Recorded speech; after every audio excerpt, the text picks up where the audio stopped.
How to survive in the woods. Getting lost in the woods can be a scary situation.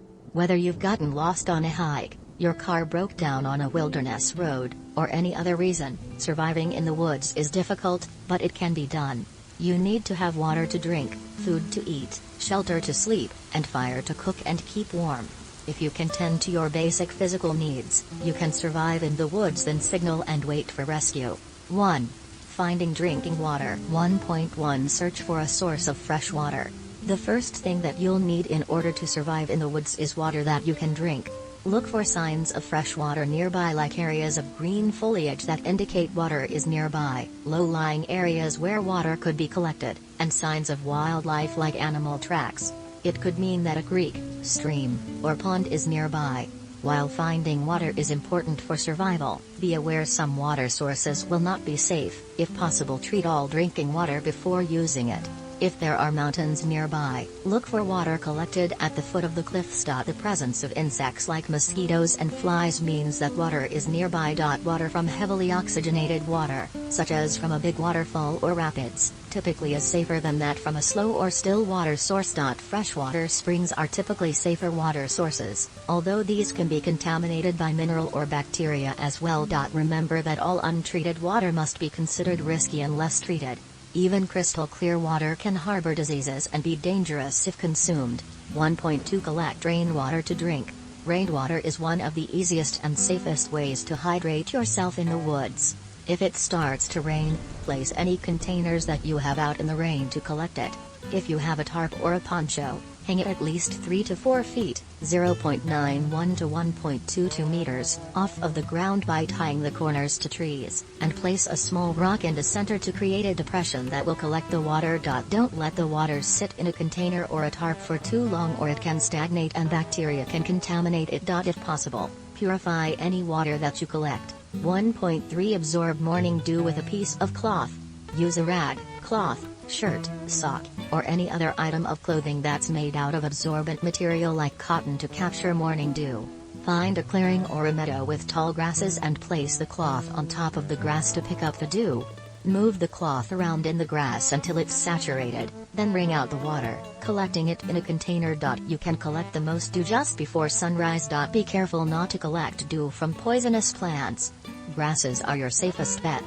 1.4 Dig a hole to find fresh water. You may be able to find fresh water simply by digging a hole deep enough to reach the water table or the level at which the ground is saturated with water. Use a shovel or a sturdy stick to dig down until you reach water. Make the hole wide enough so you can easily scoop water from the hole. Wait until the mud settles down at the bottom of the hole and the water clears before you scoop it out. Tip: look for places like a dried up stream or an area with lots of green foliage to dig for water. 1.5 Melt snow or ice if you can find some. If you find ice or snow on the ground in the woods, collect it so you can melt it down for fresh drinking water. You can place the ice or snow in a container and place it next to a fire to melt it, or you can hold the container to use your body heat to melt it. Melting snow is an inefficient way to obtain water. Although it is a relatively safe and easily identifiable source of water, it is not a lot of water by volume. Melting a pot of snow will yield only about a third of a pot of water. A lot of fuel and effort may be wasted if there is a better source available. Collect snow or ice that has a bluish tint to it. Frozen water that is gray or opaque will have a high concentration of salt, which can dehydrate you even more if you drink it. 1.6 Purify any water that you find. It's extremely important that you purify any water that you collect, including rainwater, dew, and ice or snow, so you don't consume bacteria that could make you ill or even kill you. Use a piece of cloth or clothing to strain the water to remove large particles, then boil the water for 10 minutes to kill any contaminants. If you don't have a container to boil water in, you can fill a clear plastic bottle with water, seal the lid, and place the bottle on its side in direct sunlight for 6 hours to purify it. In the event that you have no containers and no way to purify water, you can dig a deep hole, let it fill with groundwater, and wait for the particles to settle at the bottom and the water is clear before you drink it. You should only do this if you have no other option. 2. Building a shelter. 2.1 Search for a dry, flat area between two trees with splits in their trunks. Look around the area to find a relatively flat area with a tree that has a trunk that splits about 3 to 5 feet, 0.91 to 1.52 meters, off of the ground. If possible, try to find 2 trees that have a split in their trunks about 3 to 5 feet, 0.91 to 1.52 meters, off of the ground and are about 10 feet, 3.0 meters, apart from each other. If you can't find a tree with a split in its trunk, look for a strong branch or log that has a Y shape to serve as the support for your shelter. Clear the area between the trees of rocks and debris so it will be more comfortable to lie on. 2.2 Find a branch 10 feet, 3.0 meters, long and 3 to 6 inches, 7.6 to 15.2 centimeters, thick. To form your shelter you need a support beam, so look for a sturdy tree branch that isn't rotting. The straighter the branch, the better it will be for forming the structure of your shelter. Clear off any critters or spiders that may be on the branch. 2.3 Insert one end of the branch into the split of one of the trees. Where the tree splits and forms a V shape, place one end of the branch to hold it up as a support beam. If the tree doesn't have a split, use a log that ends in a V shape and lean it against a tree so the branch is supported by the tree. If you have rope or twine, lash the branch to the tree to secure it even more. 2.4 Place the other end of the branch into the split of the other tree. Form a horizontal frame with the main branch by inserting the other end in the split of a nearby tree. Make sure the branch is firmly held in place by shaking it a little. Tip: if you don't have another tree, you can rest the other end of the main branch on the ground, but your shelter will be smaller. 2.5 Lean branches against the main branch to form the structure of your shelter. Gather a bunch of branches that are long enough to be propped up against the main branch of your shelter. Think about forming ribs with the branches. Try to keep them as close together as you can. Try to use dry or fresh branches rather than damp or rotting ones. 2.6 Lay twigs and leaves over the branches to form a layer of insulation. Once you've formed the structure of your shelter, use smaller, leafy branches, brush, or leaves to create a layer of insulation that will help retain heat and provide cover from the wind and rain. Lay the leaves and small branches over the frame in order of decreasing size to create a thick layer. Add layers of insulation until you can't find any holes in it and add as many layers as you can to help keep the shelter warm. If you have a tarp, drape it over the frame of your shelter. 2.7 Use leaves to make a bed inside of the shelter. Try to make your shelter as comfortable as you can by finding soft material like leaves or pine needles and laying them on the ground inside of your shelter. Check for any insects or spiders on the material before you put it in your shelter. 3. Finding food. 3.1 Flip over logs to search for insects that you can eat. Insects are easy to catch and kill and are packed with protein and fats that will help you survive in the woods. Check under rotting logs to look for ants, termites, beetles, and grubs. Keep an eye out for worms in the dirt, too. You can eat most insects raw, but avoid spiders, ticks, and flies. Check under stones, boards, and other materials for insects. Only eat insects that you have killed. Insects with hard outer shells like beetles and grasshoppers should be cooked for 5 minutes before you eat them to remove any parasites. Push a stick through the insect and hold it over a fire to cook it. 3.2 Pick wild edible berries to eat. If you happen to come by an identifiable berry bush, definitely take advantage. Never consume any berries that you cannot positively identify, as many are toxic. To be safe, stick to eating berries that you recognize like blackberries, raspberries, and wild strawberries. Always avoid white berries, as most are generally toxic to humans. 3.3 Look for edible mushrooms in the woods. If you are trained, look for wild mushrooms near dark and damp areas or on dying trees in the woods. But be very careful, because if you eat the wrong mushroom, you could become extremely ill and potentially die. If you're not sure about whether or not a mushroom is safe to eat, don't eat it. Morel mushrooms have a spongy cap that resembles a honeycomb and can be found near the bottoms of trees. Chanterelles mushrooms have a bright yellow-orange color and can be found near conifers and hardwood trees. Oyster mushrooms grow in clusters and resemble an oyster or scallop. They can be found on dying hardwood trees. Mushrooms do not offer many calories and no protein. The effort made in wandering around the woods searching for a mushroom may expend more energy than replaced by eating edible fungi. You are probably better off looking for other wild food. Unless you are trained as a mushroom expert, generally avoid collecting mushrooms. It is easy to misidentify a fungus, and the risks of ingesting a dangerous substance generally outweigh the rewards. 3.4 Forage for edible wild plants. There are lots of wild plants in the woods that you can eat, but you need to make sure you're gathering ones that aren't toxic. Look for dandelion leaves, the green leaves of chickweed and wood sorrel, and the tender young flowers of primrose and wild violets.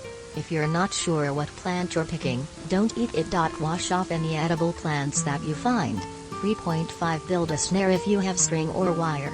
A snare is a safe and relatively easy way to catch small game like rabbits and squirrels. Take a piece of wire or string about 2.5 feet, 0.76 meters, long, make a loop at one end and tie a slip knot. Then push the opposite end of the string or wire through the slip knot to form a large circle.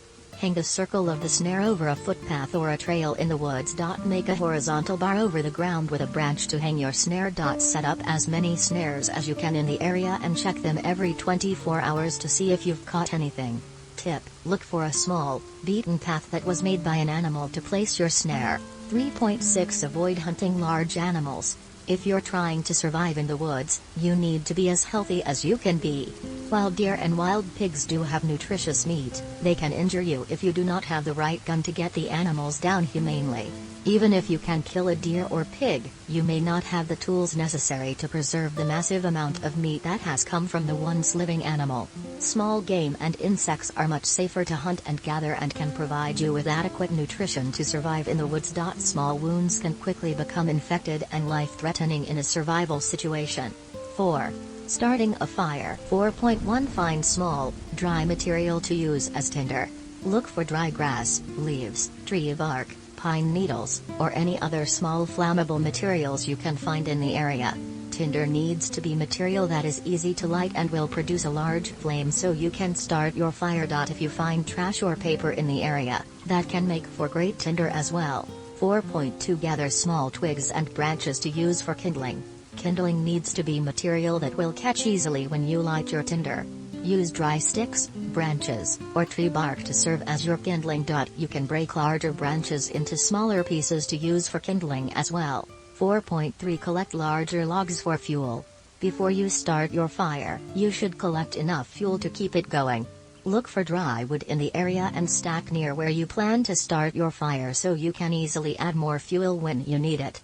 Look for dry, brittle wood because fresh or green wood will take longer to catch. Hardwoods like oak and maple will burn for a long period of time. Dry tree stumps work great as fuel for a fire. 4.4 Build a teepee structure with the tinder and kindling. Clear a dry, even area of leaves, branches, or other items that could catch and spread the fire. Form a teepee structure by bunching up your tinder material and stacking the kindling together around it. Then take your larger fuel logs and lean them against each other to form a frame around the tinder and kindling. Leave a small opening so you can light the tinder. Tip: build a fire pit around the teepee structure. 4.5 Create a fire plow to ignite the kindling and start the fire. Take a flat piece of wood and scrape a small groove into the center of it. Use another branch to plow up and down the groove to use the friction to build up heat. After a few minutes of work, the heat will ignite the wood. Act fast and light your tinder to start the rest of the fire. Use a dry piece of wood to make your fire plow. Anchor the fire plow by kneeling on it to keep it still. 4.6 Use a fire to keep warm, cook your food, and purify your water. A fire is going to make it much easier for you to survive in the woods. Use it to keep warm so you don't get hypothermia. Cook your food on the fire and use the heat to boil water to kill any contaminants. Once you get your fire started, try to keep it from going out. When you go to sleep, place a large log on it so the coals will last until morning. 5. Getting out of the woods. 5.1 Don't panic if you get lost in the woods. Panicking can cause you to make poor decisions and affect your judgment. If you're going to get out of the woods, you need to have a clear head. Take deep breaths and focus on the tasks at hand. Focus on one task at a time to keep from getting overwhelmed. Have hope that you're going to get out of the woods. 5.2 Avoid using too much energy. It may be difficult for you to find adequate food and water if you're lost in the woods.